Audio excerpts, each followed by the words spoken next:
Meche Africa Soleil Media simele midon do pro miton le. Bo mina tundo mejile nuwa miton yin otamabu esin nuwa ewe minado to sande din.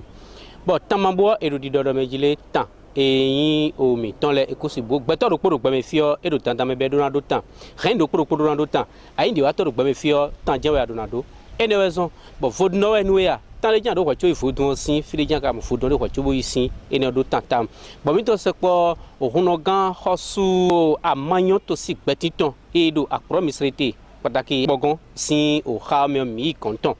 lo aikan o tanton biye mais da ho foudon trone do finebo ayine o fitewe am foudon tron de loboyi nteka jobo ayi foudon tron mais le bido kwedwe bo kede suara do kwezumba ayi foudon tron jio ipitan ton pede ni mi fitenu waba kabesi etewe akono wa kwe chobo ai vodun tron ipitan ton ni mi minoto mena ho honoga hosu amayon to si betiton minoto ino yiro honoga amayon to si betiton nye agbegwe mi bio après ça de 1968 to 1978 donc 10 ans après ça on doit pas ça mais il va ça sous dans le plein micro ils sont pas meublés on fait que aba ja kun so bi okoto nbo bayi we awere do ko leko aba libere to gaje oholode de po yin po de sino to ablo sa blo de pierre to aja no bo fie vudu ho aton bro wa indo ete de place no bo afri won atele gaji bodego emanyana bon auto wa warami lo jiwa be ma de mi fli auto ama mi na fli donc auto de go bato kon bon si kaka bon do amisa no ida catholique no amisa Saint François Xavier mi fi mi amisa te da ni ba mi to bon ko yin gasek ancien combattant bo gendarme boko plan mi so gairo me ni mi amisa bogo ni do eso je asaile jibo yin judo ropo mi to mi sono wa gbegbe no fi de me ko ba yin nu me se gbegbe to mi no ba yin lowo to dai di ene o wa bo ye lowo ma de me ba mi de ko mo ka bo ba mi to aku to mi gbe to amisa ro yi na utule ya wara mi bo iba ikaka bo e group wa zim so e ton pondo iya ti da owe to kuti don to konko we dolo we no kaka bo lo wa jomido awuto ga se bo yin suma yo gwele wa mo ma itondo do yi ti lo wa no to ka bo do ma wa no ko je bo lo jomido bo leko bo ato to pon lo yi nka lo pon yi lo ma foto de me kaji parce que mi sa gba gbo me bo no to je mo idupopo e ka no ni edu article no do sura me de nye go presse do de no to kaka bo a yo go ma do sura me wa do iro na do sura do su te iro no do ako ka me de do mo lo no ma do problem sulo ya do na mi su te ka we no vera we ma bana ha to we toblo tore dona mele ngone to tale mele atike go bi oto mete la fla sulo di nyemro ngole po ma sulo yin bi ka de go de mele ka se gbo na mo gbo bi ate go mo kakara bo ate de su te ko bo ko ate lo le ko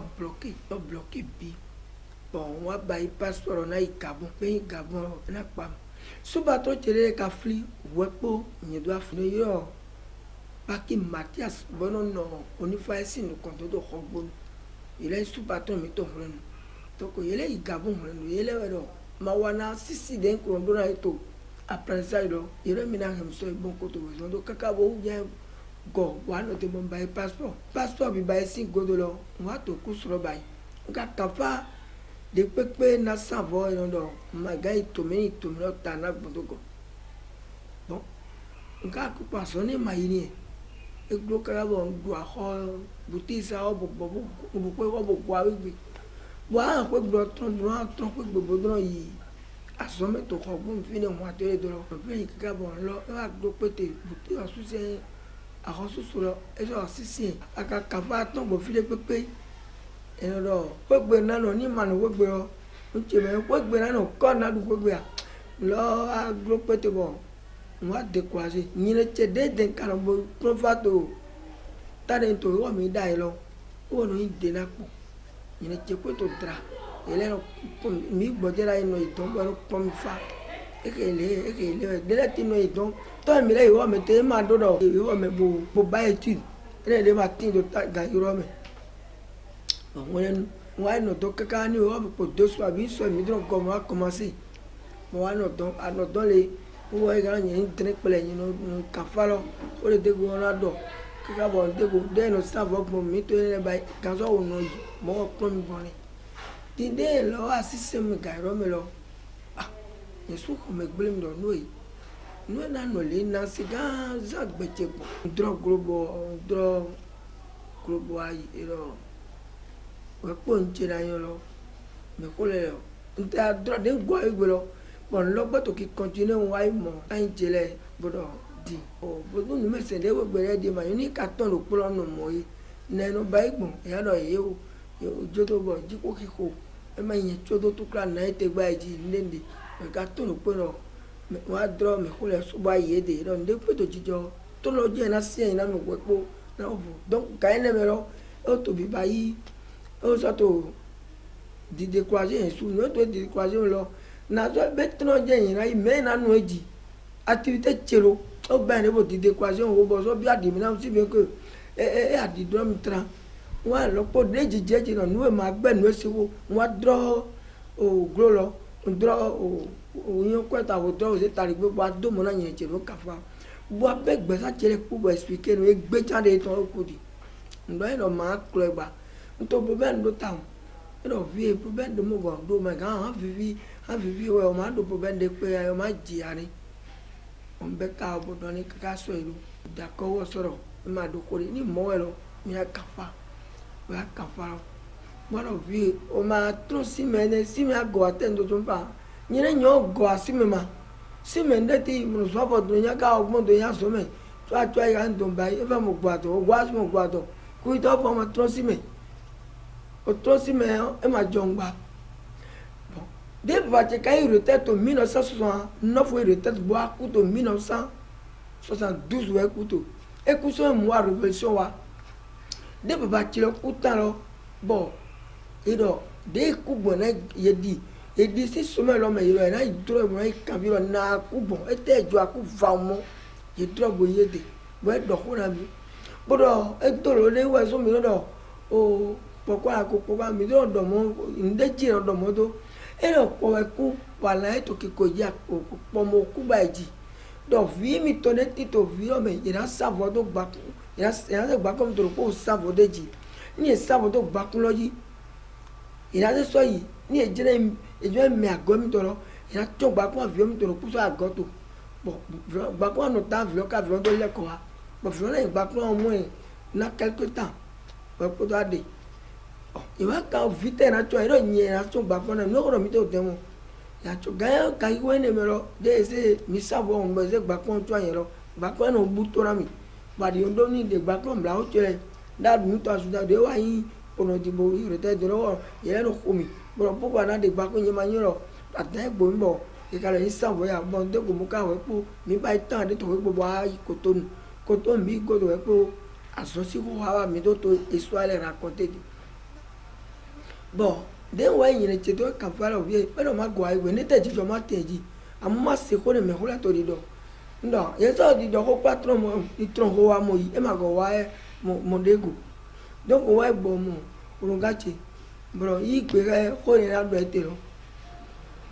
urungache kan lo mo yin gbera yi wa ya e me mi re kan gba ji ye fi pe lo titon ton lo mo ai je na si ono dako ye suma ko ason flimbi de gentele e ya no ko te so no go no dako ma si ma fu kata du matin wa yi yo mi to me ko to mi to bi ofredo 4 du matin bo basin do a Saint Louis bro mi do tron egbe ro maka mo juro je de pepe alisu tron ni mi ma de anam na gbo satabo ibo joklo to ma o gbende ba nto mo do e bo basi du ku to ro ji o ga yo ne me ko ma to tani ji ko ja sa re go gbe me fo du ni me se ji ko susu ple de ma to mo le ji do d'accord den trop lo azan to to bo e nwa ya so me keke che ma do fa e ma do fe e ya no so afo ni to no zira e no ton le bo mo ko an to dira do na do tre lo su papa mo wa ya so lo po nde je bo gboro bata si mo se do ple ka e bata te o to ma se keke ya no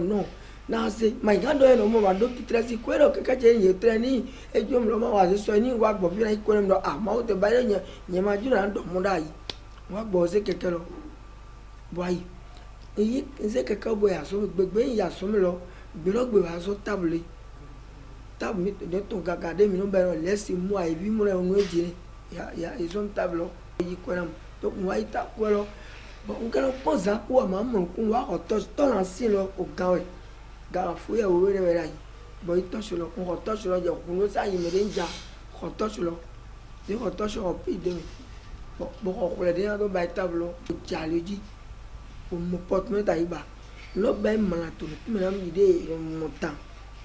bo asise ko ele tro bo ibe mo porte me bon zego keke ma do fo iya bo gide keke ka bo note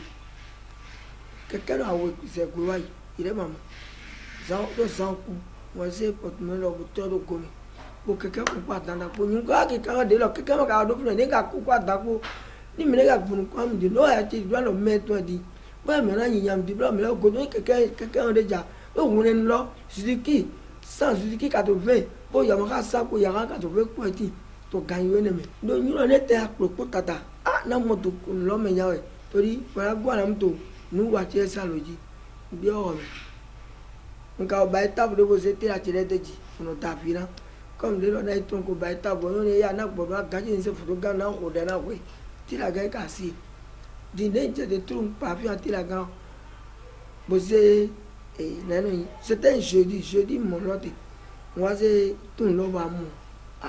ba mon naira français quoi bene quoi podo naira ko mo quoi bi mo 80 400 ouais mo soit 84 no naira to 300 c'est wana to 304 a dit total on donc mo quoi bo yesu e di do ma so ya fa to pon ba e di do ko ma so jase pon ni mo quoi no e ma do kore vivant kamade damo gbogbo e di ja o lo de nwa fo no da ko ma si di na ka fa ko e ji ma do expression mi ton do matras na bi no fauteuil ça on est bi mi no bai c'est ta ta ma so bi aso le po mi pon e di fa we vo be mana gbo ba ti fa ma mana gbe bo fa me ho de do lo fa ma igbe bon po karo te ko ka ba ya ji le po ma fu wa aya chero in chefu du iro ji no nde gun karan he po mo ko ro to ma mo wa jiburo donc de fa gbe le po ma mo cambio ro to ko lo petro ya do ya faivo mo wa be so abora kontra yen che ah ma bo ya o do mo na ganje ta ro mi vodu i chero e ko ada chero po lo ku chero tele ma ne mi ta e ma so expliquer ne la mi de do ma joie avec bo to to non l'autre classe de galon et donc on va y donc il va petit frère vous dans c'est de kakara boy wa et quand famille te me dia we noté o mi ba lo o vodo asen o do sen bo leko o mi ai réunion to samedi de bodego ouais e va be so ba raconter am do mon nouveau de ni be ko mi le bo ma o do mo san ma mo tambo de ya saro et le 2h du matin ouais lo wa bo ko on emi bon emi ku mo to ma mo meri pepe pacha mi pombo kabio ka mi ga da bi ku to mi le ku to ko gbe ne ma bo jodo et là deuxième jour garo me peine lo so wa ko so don et ne lo mi tombo tato ma mo meri pepe donc ma so mi la ba emi a sen to pon kaka garo mi ai la o ba prier o bokon de bokon de so yi fara mi le de mi mi kafa bokon di 2000 euro emi yi nu wa si kweto meresi di fo isa to do si kweto meresi ni ma ya o ba na mi ro di lo emi na je to kla pere ji en je on ina kai na yin be mi ayi bodo de to fa mi bo eno nyewe fini bokon we mi ya san tete de nye itron bo ni bo den ka so ayi bodo po e ma so ba yi semaine me mi le ko nu e mi le donc oui wato no doit to vodroji e ka me gredo ko mo ito nye de ma wala di nyonde da iwe ko lo to jasi wa lo le po kaka do da yi de mi le yi tron ana i vodro da te pa te yo po de adi ahuri bon nu de a ti ba ere ha do awi di ma so do ne ba ye mo mere ko pe se tron da yi na e mo mere ko na tron mo ko mo na tron e gan ke si no gan de pe no da yi a i tron ya kun ke de ado da yi bo de ado nu e do ado ko me le bi abe ko gbe bo i tron awi di ma so do mo ti ba ai kan do ni ra ka ko me i tron awi deji bo no ale po aje yi ko do to me na meji wa deji po òun yọ̀nà zọ́rọ́bọ̀zọ́rọ́ yẹn sí goni tó fi yẹ báyìí ló àpàtàǹgarọ̀ èké tọ́yọ̀ mi tọ́ ni yé ma maka wúndé wà gbá ìtọ́ ni bọ̀ lọ́dà kọ́ wọ́n á mọ̀ táwàtì bọ̀ dọ́ yẹn táwàtì rẹ̀ yé o nu ẹ lọ kàrà kàpọ̀ nǹkan tó tẹ́yìn fi fẹ́rẹ̀ pọ̀ bọ̀ tẹ́yìn lọ ẹ mọ̀ jó mi tó gàrọ̀ mi wọ́n yìí tẹ́yìn lọ de kò jẹ́ káàkiri bọ̀ dọ́ yẹn lọ àdálẹ̀ ètò gbogbo náà jẹ́ fi yé wọ́n dà kọ́ ọ̀nà yàmà ndọ́mayọ̀ dán ọ̀nà gbọ̀nfúnlẹ̀ dán wà ìgbọ̀mayọ̀ kó mi tó gbẹ tó jẹ́ fi dán ẹ lọ mi na kpɔm sɔ yi tɛn tso ɖe kpɔm kaka sɔ yi tɔ yɔ mi tɔ ko ɛlɔ ma dza mi bo dza ka mi xɔ ɖe de xɔ ɖe lɔ tro ɖe mi tɔ xɔ ɖe ya mi ɛlɔ tɔ yɔ mi tɔ lɛ va do atsɛ vo ŋutɔ lɔ dzi dzi ni iwo gbede ma lɔ mɔ ŋui lɔ ba to de lɛ kɔ ayi ma sɔ mɔ ŋui lɔ ka dze ka mi de di de nye yi trɔ gbɔnya ni àmọ́ ni ma kplɔ mi to mi se tofi complet yɔ lɔ nye sɔ ba tra bɔn tɔ lɔ e wa filɛ to ŋkpete ta yi de yi lɔ nu yina e va hone bo ya de ji me ye probe de do tro me ga do amere ndo probe ka bo asie de to khomina mi asie yi bo to bo so go bo khogbon to me da mi asie yi bo to ndo ni go so ikwegbe re wo so yi gbe mi se we ma yin bo ana ibo e to bo yin agba bo yin agba na fe to alaja bo change le la eno ba ise ko so go egbe yin popo de we na ndu to do abso me so bloquer pete we e bloquer ga ha che di lo mo nu me kita to yen su ka ne ko gandia bo ate ko mo kaka to bi o yesu so ate ko yesu fo pere kaka ba ofi nde ko ka nu e yen to ta ma amawa aso me nu ya aso me da yi ma ni mere wa le do ye ko wa ma to ko e to go fira yi yero ba ya ma sina me fira yi de ye ka itro mene wa fi ba mane e ma iwo chere lo pote bo ye me lo pote are ma iwegbe ma je iwegbe mi iwegbe no afuka bo no pote mo nje awutun igboni kaka eze mi sokoto merete bere so mo kun wa se pere mo ro e ma no na e o me fi bo e ba ka bo e glo ro no me mi to search ro o bi mi to ba ipo mi mo bo eze wa fi fi do wa fi o si ipo bo gbaga bo mi se kame ta pe kaka wa kamera na mi na pa ipoti me to e di lọ́nà mo comme de ko de lo bo mi o ki mo lo mi to ki kan ba ton to igbe la o to an gboro e ma do problem de gba eji no da ko be fi no kaka ba o to poti fi en amo si ko to lo ba iro mi a to le mi wa gbo fi ro ya do yin ko lo po mi ba ga ti wa iro family chile ba di do lo mo nu bo e o e mi mo ro nye to nu ba to fi di bo family ko sa fo pe ri wa de jan ka do e po fa e me ko le do ba wa je bo so to nu ko bo to wa ji je bo ha pa bo jiji eji fi fi na yi bo mi ko na yin ko lo mi la po yin ko de yele na me mi la po na yin ko yin tai ti ro pa no fre lo nu bo e den do itro nu bo lo nji a jeji tam de ka je gan me lo nso ate ko di ka bo pipo te pe je lo ndodo aborokpo agbarapọ̀ de ji e ga ku kontra we po yin ko che do aga iro amade wa ntelo we sun yin ko to ya ga do ite o tu mi domo e mi lo suno ton infilele bro siromo ino to vie mi to nyes ko yen ton do wono vivi na mi do nye zo vie mi do gan yin amade nsele mi so lo e pote donc ou même mi de so mi le na se yin ko to ten de do yin yira mayon donc où est son bon mayan yin te ka bo te foji wa tropetam do nu eso te foji wa peta nu wa trolo où est ndo te gati de na mi fodun agbo lo su papa e wa isogbeji mi isogbe de sogro te foji je mi la ton mi do asante tanto e ton boy jen eto asun ato ongboro bo na mi gboro mi me po ati gati ati kan si gan mi bo do gboro mo yiro yin ko mi ton wo mi ai debo jide o pa fi o je ko le bi bo do ni gbero gbo mi ya za rupo ni o so ma te ji wa fi bo atro petara mi lo o lo ni bo atro petara lo bo yo bo do to sinami to de mi wa lo de mi mo to go to po awa je ko lo so mi yo mo ga to si ami ya mo no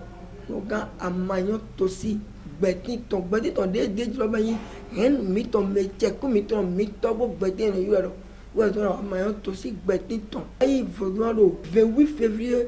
1985 ko ton jija ino fi ton mo yi Messi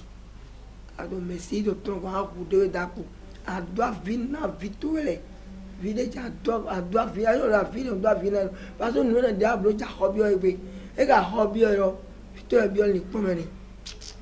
ma bayi ni okundo gbigbo che verami nínú ajẹbọ àbúrò mi lẹbọ ga tó wá kó àjẹ àsọtò wúrí àsọtò promẹtọ náà wá ìyájẹ fúnṣájì ìyájẹ àṣewéjì eré sọ ní pọnù de kó blóyin tó dà yọ jẹsọ àpọnù àkó ba yìí dà yìí lọdọ ẹ máa wọ ẹtọ àkọbíọ mi ní mina kọfílẹmù sọ̀rọ̀ hàn mí gbére ya àti inábù ó bí ọdẹ tó bẹni ọ kọmpléjì dẹyìn mi àbí ọbẹni ọ jírọ mọgbó ẹ àwọn ọmọ wa bẹni ọ gbére o mi ò pẹ́ wọ ẹtú lẹ̀ máa tẹ̀ wọ́n gán ìbí náà dọ̀ àwọn ọmọ bí ọ̀gbẹ́nẹ́ gbére o àwọn náà bí ọ̀gbẹ́nẹ́ gbére ya àwọn náà bí ọ̀gbẹ́nẹ́ gbére ya tó náà jọ bẹ́ẹ̀ ọ dẹ́ ká kpọ́ bọ́ ẹ̀dẹ́ fífẹ́ bọ̀ mi fọ́ sẹ́sẹ́ mi kò dẹ́ sẹ́tò tó ìfẹ́ yà gbà tó la fi si pọ̀ntọ́ ló fi èvò náà fọ́ sọ́ni fẹ́ yà ló kájí bọ̀kùnú ká tsẹ̀jì dandan dé sọ́mọ́ mi mọ̀ fọ́dún tọ́mẹ̀ náà fa kaka ẹ̀ náà fa ti kú ẹ̀mí fífi fìtí tèmi tẹfọ jina no kanji do a ko le buso e ko to dagbe to jina do no ya ka ifine bo le ko to gudo ana tunne mi file bo le ko eno nyana